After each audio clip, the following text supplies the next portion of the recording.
Hey everybody, how's it going? It's Friday night in the shop.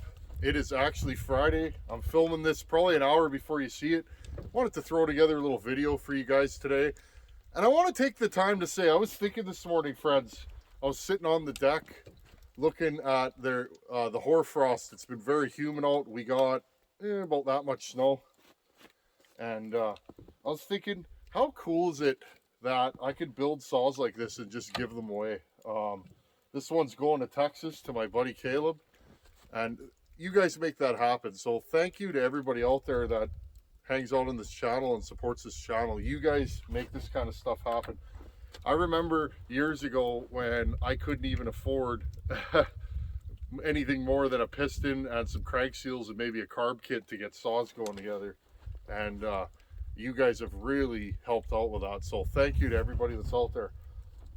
I've been dying to put this thing in the wood. This is the first chance I've had. I got to do some snow clearing, but I wanted to putter a bit. I'll clear snow tonight. It's Easter this weekend, so hopefully everybody has a great Easter. It's Good Friday, which is a holiday in Canada. So I spent the day inside with the family, with little Charlie and my wife, and just hanging out.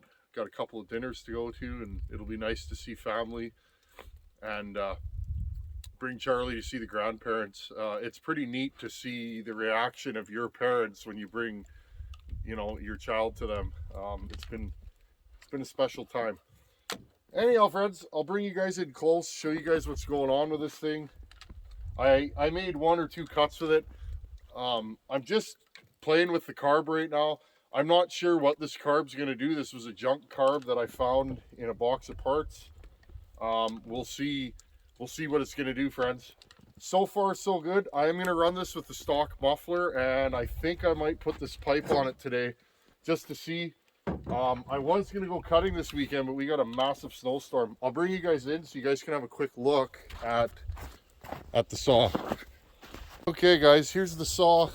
Standard farmertec OEM cylinder. This is a used cylinder that I cleaned. That's the other thing I'm not sure about, friends. Will this cylinder behave? And when I say behave, I'm going to run it for a couple tanks and see what the piston looks like. I did fit the piston to the cylinder. Hopefully it looks good. If it doesn't, I'll make appropriate moves like rip the top end off and inspect it and make sure everything's good. A few scuffs in that on the exhaust side usually don't bother me. But again, I'd like none. Let's see right here. Okay, it's all farmertec right now. I noticed I lost a couple of screws already today just running this thing on the bench. I reefed them down. What I usually do, friends, I'll put still screws in here. Stills have the little lock washer built into the back. I do that to Huskies quite often.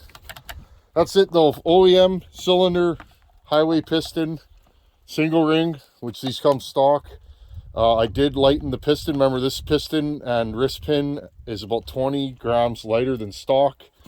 I don't feel any issues with vibrations right now, so quite a few of you guys were asking that. Echo fuel line, Husqvarna filter. I got a Husky flywheel on this thing, and NWP crank, SKF bearings, highway gaskets. That was all provided from the good folks at Wolf Creek Saw Shop. So okay, let's fire this thing up. I got some more of that frozen ash. I wish I had something giant to cut, but we have what we have. So we're going to run this thing. 32-inch Oregon power match power cut bar with Oregon EXL full house 50 gauge. Why do they call me the Tin Man? Weird, eh? Okay, I'm going to get you guys set up and let's get this thing rocking and rolling. Okay. This is rock hard ash. It is still frozen. Let's make a few cuts on this and see what this saw is going to do. I did put it in the wood briefly this morning. The saw may be a little rich for some of these cuts. This is just seeing what it's going to do.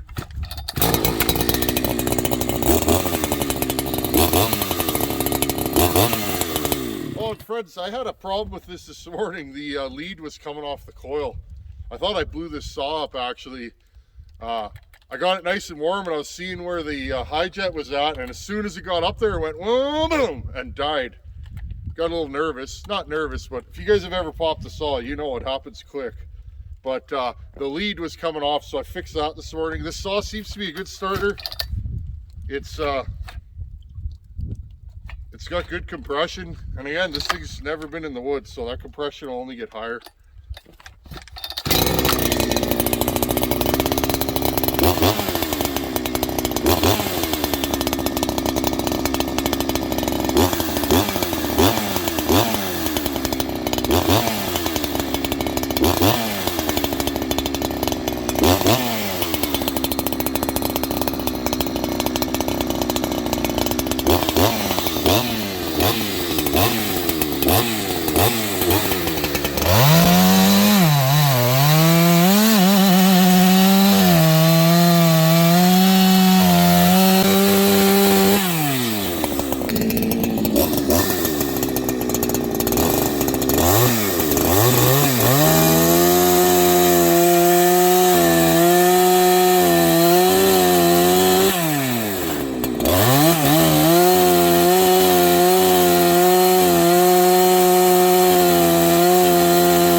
Do a restart.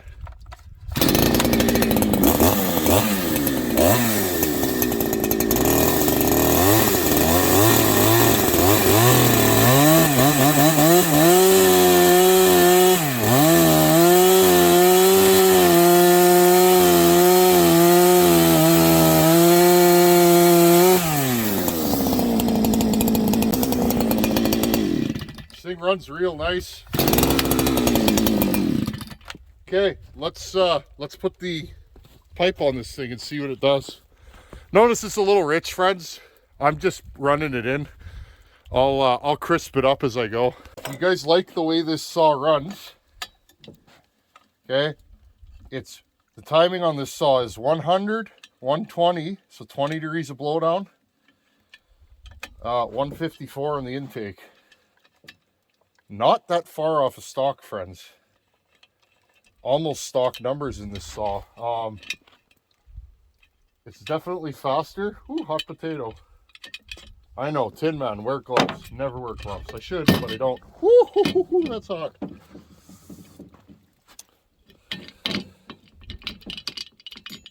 I got to do a little welding on this pipe. It's got a little leak at the bottom. That's fine though. I gotta weld up the flange a bit.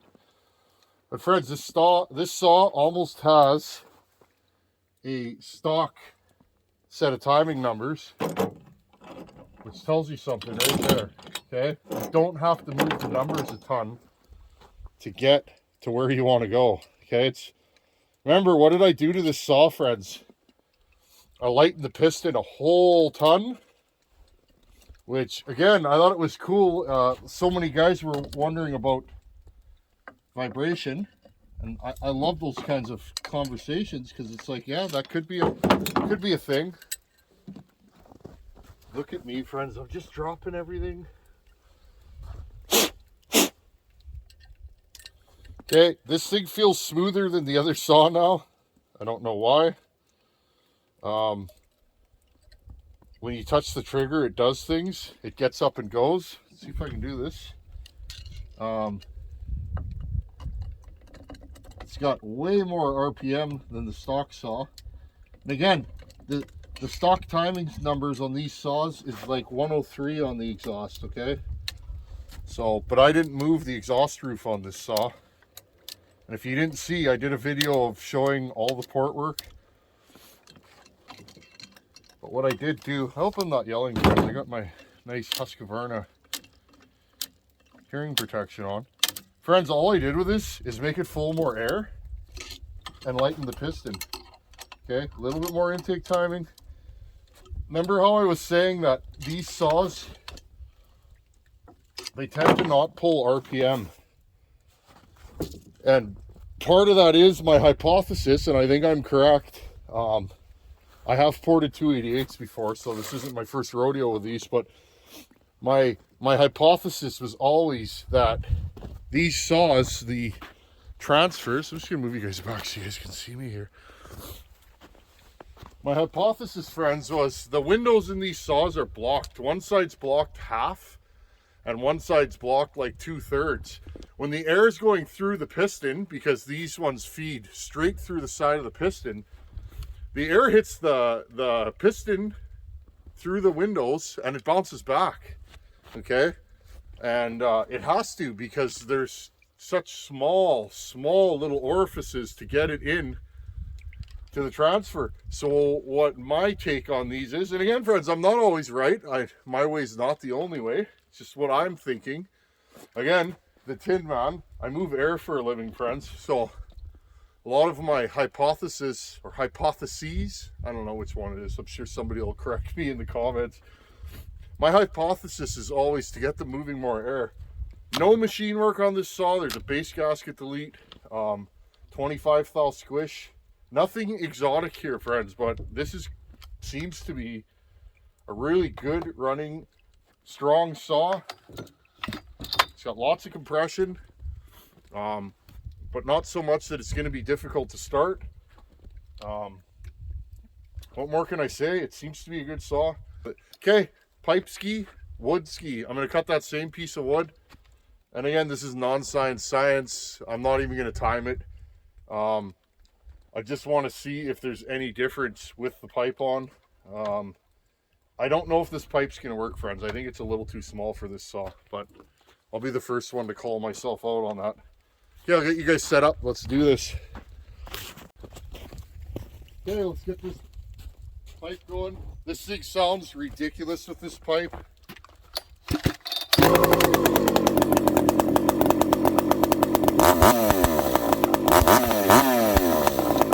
Okay, already, friends, this thing gets up there going right now with this pipe. Wow.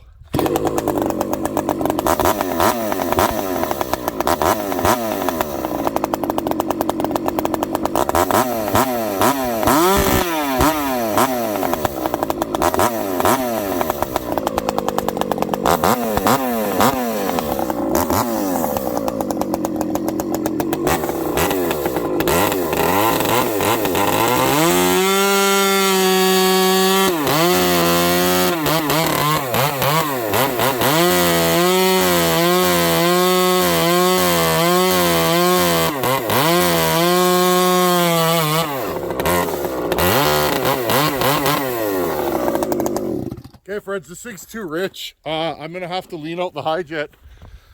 It feels way stronger with the pipe on it. Whether it's that much better, I might make another pipe or two. Just give me a second here. I'll lean out the high jet. So I actually had to lean out the high jet and the low jet. This thing didn't want to idle.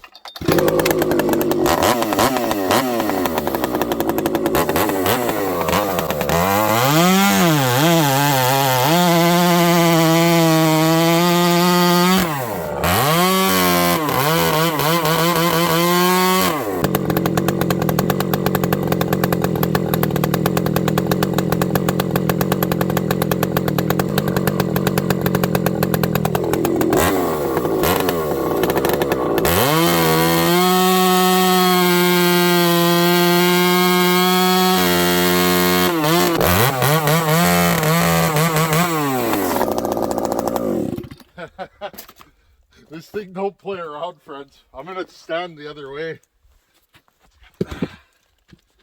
See if I can get my foot behind here. I'm pretty happy with this build. get you guys down here. I was anticipating doing a muffler mod, but I think, or ignition advance, but yeah, it's pretty good. Okay, I'll see if I can get my foot in behind there. And this stuff is hard, friends. This is ash. It's been outside all winter. Oh, that chain's not happy.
Let this thing sit. Let's see how it restarts.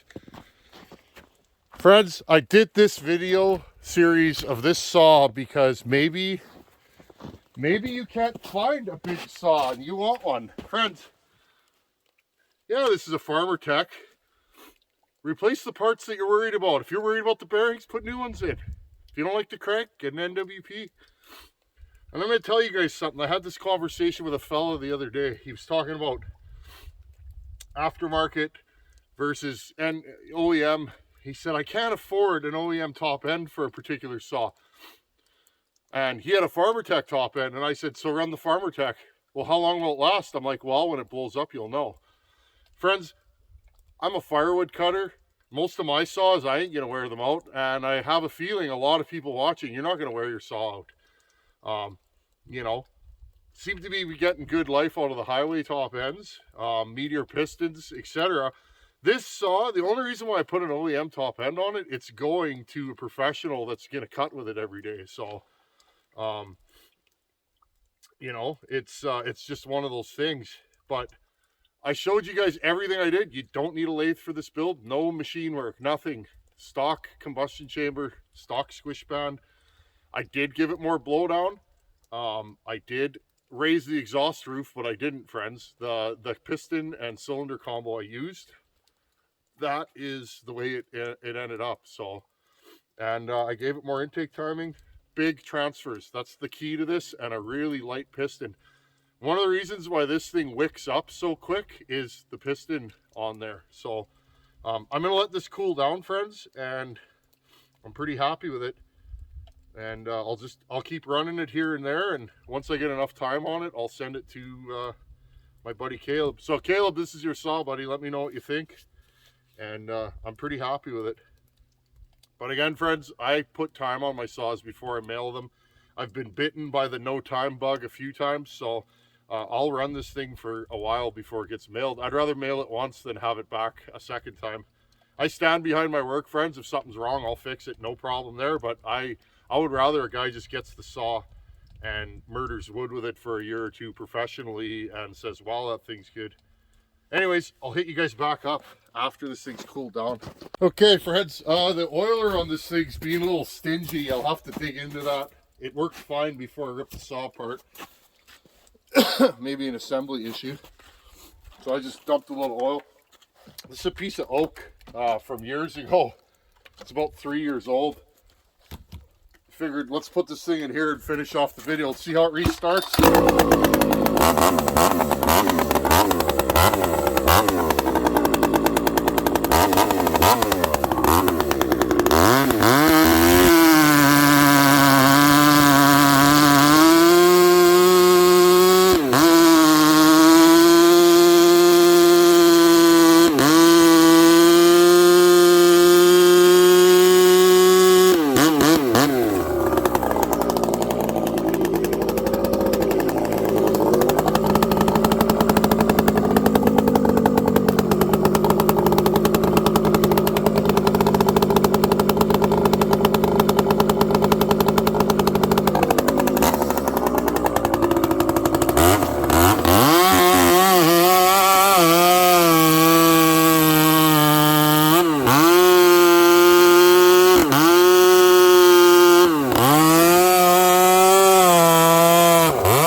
Okay, friends, not a speed cut there. I didn't want to get the saw too warm. But a couple little spots in there aren't the soundest, but that stuff is, whew. I remember cutting this stuff in winter. Like, this stuff is rock hard. That is white oak, local to me, a little bit north of here. So there you guys go. Yeah, I think this thing will be up to the task. Let's talk about this saw and then I'll let you guys go. Okay, friends, there you guys go in real time. I have not run this saw yet, and a few little issues. Oh, that chain's still sharp, but you guys see how I backed off of it there? The minute it started to slow down on the cut, I didn't want to get the saw too warm, okay? Whether it be an oiling issue or dull chain, you can hurt a saw pretty easy doing that. So I just put a little oil on the bar and let her buck. So far, friends, I'm happy with this thing. Few little things I don't like. My kill switch is kind of working sometimes, but not others. My oiler is stingy. I see it's leaking oil from the bottom of the oiler. I have a feeling the hose is not sealing to the oiler. I'll bet you money on that. We'll dig back into that later on. This pipe, way better with the pipe on it. I don't know if this is the pipe I'm going to go with. This OEM muffler right here, it's completely gutted, and it has, so I'll see if you guys can see that. It's completely gutted, and it has a hole through it. I don't know what size hole this is, 3/4 maybe. But you guys can see right there. This pipe is blue all the way to here, so that's where the restriction is. And it may be too restricted. Maybe this thing will run better with an even better pipe. I'm still learning my pipe designs. A lot of guys I know are making pipes, and sometimes you get a pipe that you really like and it sounds good, but then you build another one that's even better. This pipe, the first thing I notice is throttle response. It seems to get up on the pipe quicker. Seems to have a little bit better pull in the wood, and it got richer on the top and the bottom. That tells me right there, if the saw gets richer, the pipe's definitely working. If the saw gets leaner, I don't like that in a pipe. So I'll just keep puttering with this, friends. You'll see it on and off the channel, and we'll definitely do some falling and bucking with it. I like this saw. It's strong. Nothing wrong with this as a work saw. This is not a race saw, it's a work saw. I'm probably going to put an OEM chain brake on it. My buddy's going to be running this saw, and I just want it to last for him. There's no reason. I don't mind this chain brake. It works fine. They get better as you use them more. The early chain brakes from the Chinese manufacturers, I had one, they would break. This one's not horrible. The plastic's good enough. This recoil seems to be okay. I don't know. I'm pretty happy with this saw so far. So there you guys go. Husqvarna 288 / Holtzforma clone. Go back and check out my video of me building this. Sorry, friends, my nose is running. You guys can recreate this. If you have a timing wheel and a Dremel or a Fordham tool, you can do the same build. There's nothing exotic done to this. This is what I stress on the channel, friends. Sometimes as builders, we get carried away. If this is great, that'll be better. And if that's better, and you go down this rabbit hole, friends, and honestly, I find a lot of times you don't have a saw that really is any better. And often, if you push horsepower in these things, they get hard to start, idle, and tune, and they run hot. This saw is making some heat. It's definitely a big saw. I'm glad I didn't increase the compression. Next thing I'll do with this is shine it up, and I'll do a piston and cylinder inspection. Again, this is an old beat up used cylinder that I cleaned. It cleaned up pretty well. We'll see what it looks like now that it's been run a little bit. And I don't think I'm going to change the timing numbers in this saw. 100's a good exhaust route for a work saw. So I don't tend to go, 104, 102. I like these saws to have a little bit more RPM. And like I said, friends, I find this saw makes more than enough compression. So Anyways, to each their own though, right? We all like what we like, and who am I to tell you that your numbers are wrong? And I hope you guys feel the same way about me. I'm just a guy in my shop or in my farmyard puttering with saws. Thanks for watching. Take her easy. Later. Time for question of the day. This one comes from Jan in Poland. How's it going, Jan? I literally just got this email, and I think it's so cool that somebody from Poland thinks enough of me to not only watch the channel, but to send me an email. So how's it going, Jan? Jan wants to know, basically in a nutshell, wanting to buy a professional power saw, looking at 365 Special, 372 XP, and then the 365 X Torque and 372 X Torque. Wants to know the differences and which ones are better. Well, better is a subjective term. Those are all fine saws.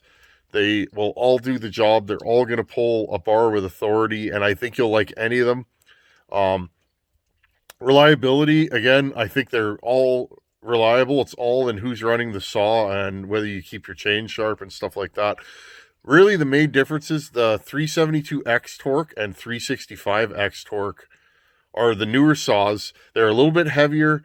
They are built to pass emission standards, so they run a little bit leaner and a little bit cleaner. The 365X Torque is the same saw as a 372X Torque. They put smaller transfer caps in the sides of the cylinder to really, it limits airflow and some RPM. So that's the difference between those saws. Otherwise, they're the same. I prefer the old saws, but I am a saw wrench. And if you can find a clean 372 original edition or a 365 special, I would say to go with those. If you don't have a ton of wrenching experience and you just want something that's turnkey, maybe go and get yourself a newer saw. All four of those are great. I usually tell people if you want a broader power band and just an easier to use power saw, those 365 specials are incredible. They are sweet running saws. I've had one for years, and I really got a soft spot for those. So contrary to what most people would think, for the average person, I think the 365 special is the best bang for the buck. But anyways, without rambling on, all those saws are great, Jan. The newer ones are a little bit heavier, and we're talking minuscule, and they're built to pass emissions. They are all good runners, so I'm going to say you can't go wrong with any of them. Anyhow, friends, keep sending in the questions, and I'll keep answering them. Take her easy.